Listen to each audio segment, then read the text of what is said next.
To Your Last Death is an animated science fiction horror movie that encapsulates all kind of story elements, kind of things that we've seen done before in other kinds of movies. Much like Groundhog's Day or Happy Death Day, and including the kind of Saw franchise, with a little bit of Archer thrown in. We get this really bold animated style right from the start as we meet our characters, and we've got to say the antagonist, the person that's behind everything that's about to happen in the movie, is Cyrus. He is this, well, he's not the world's best father. He has 4 kids, Miriam, Ethan, Colin and Kelsey, and he invites them to his building to have a conversation. He just wants to generally inform them that, you know, he has an inoperable brain disorder and he's going to die. There is a life expectancy on him, and he just wants to let them know that there's no hard feelings for them all coming out and making a press conference about his poor behaviour when he was running for president. No hard feelings at all, but he's going to kill them all anyway in various traps and devices. And then this is all within the first opening of the movie. Miriam is the only survivor out, and as she's been held in hospital, delirious of what has happened, she is given an opportunity by a strange ethereal being.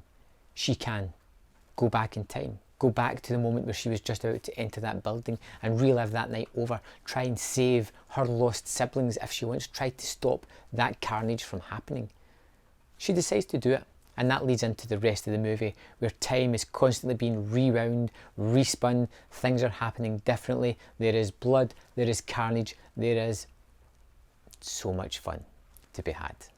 There are so many fantastic things about this movie. I love synth scores, and of course they've become a little bit overused, and here is used sporadically throughout the moment to highlight in certain sequences, and it lets you into the genre kind of feeling of this movie. There is some great artistic designs as well in it. There's a moment where a lift is coming down and it goes to almost monochrome colours, and it's just artfully designed and stunning to look at.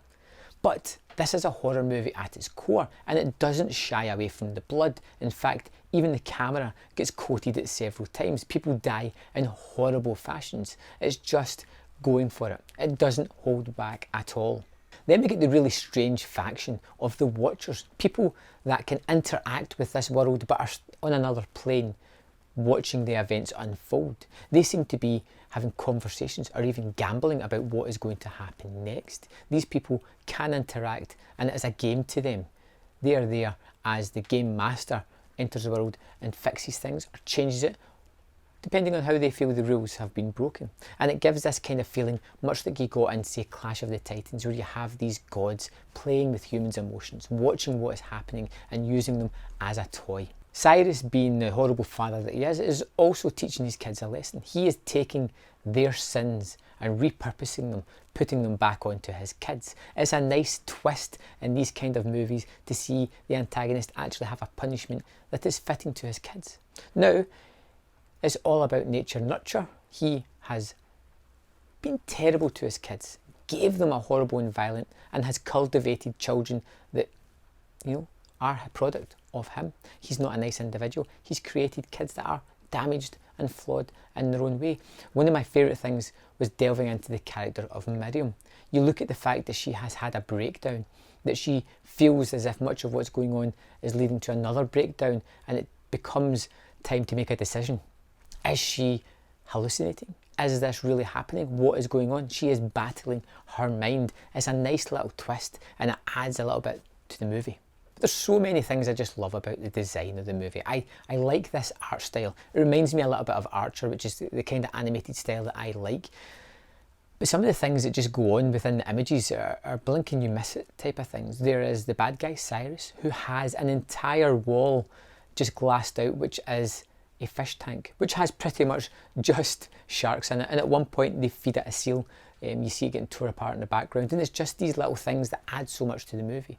I think the animation is top notch. I think the storytelling is pretty great and leaves questions enough, but not too many that it leaves you lacking in what is offered you. I'd be curious to see another kind of version of this, to see it happen again, because I was really interested in the way it played out.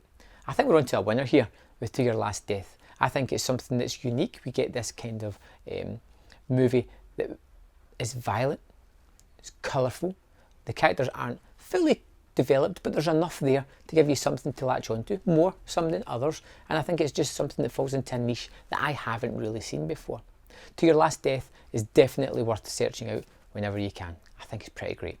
Thanks for watching, and I'll see you next time.